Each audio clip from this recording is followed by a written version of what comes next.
10 wale kwenye kwaya watatushinda? Hawatushindi.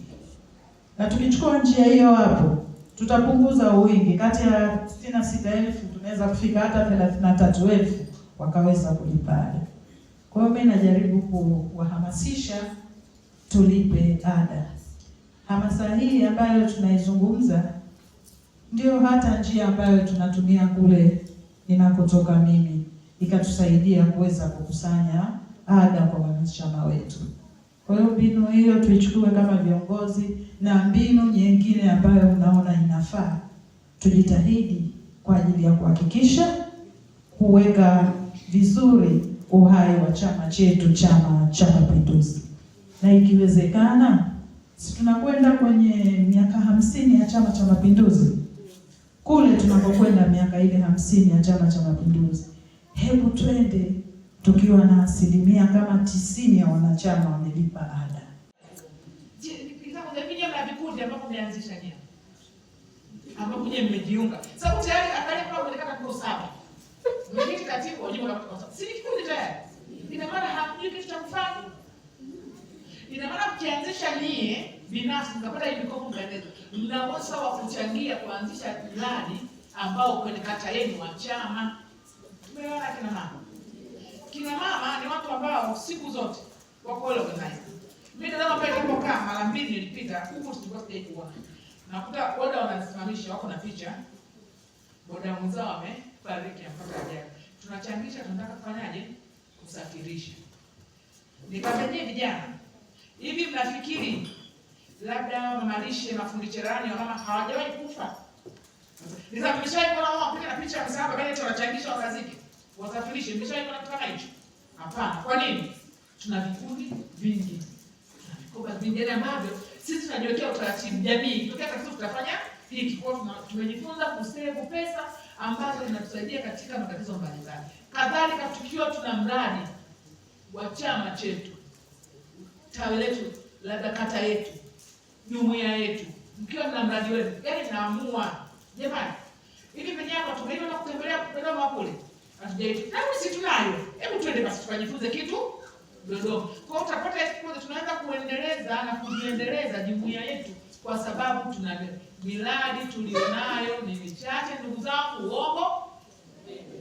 Je, inatija?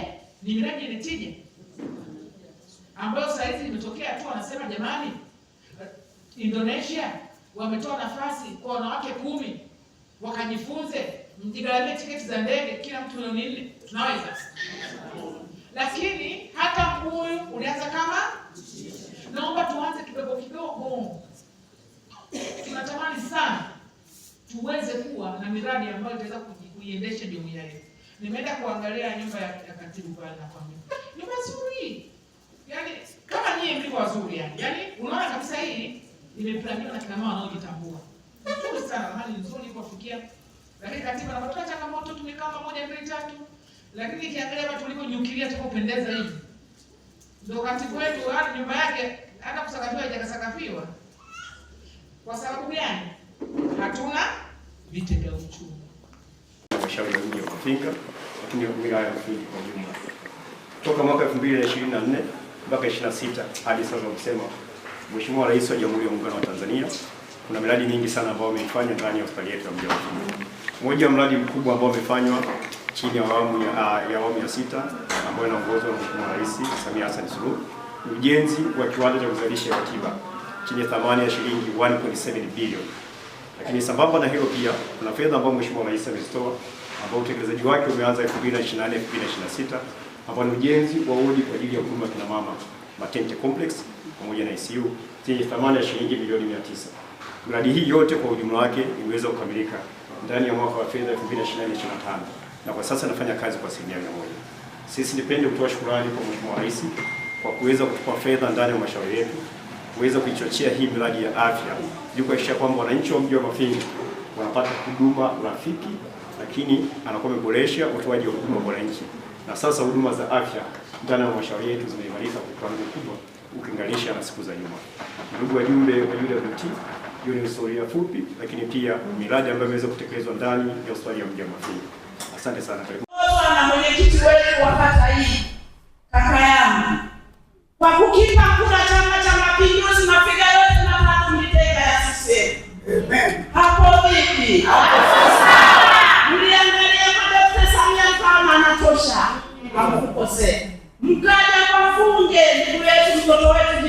mkampa kura zote. Mkaja kwa mtoto wangu Aida Nyera mfanye kazi. Kazi kubwa kwa Aida na washukuruni sana. Lakini niwaombe mwape ushirikiano hawa. Mtatenga mafiga yasiposhirikiana sufuria linakaa. Wapeni ushirikiano. Sisi wenzenu tuliona hawa wanafanya ndio maana majina tutupisha.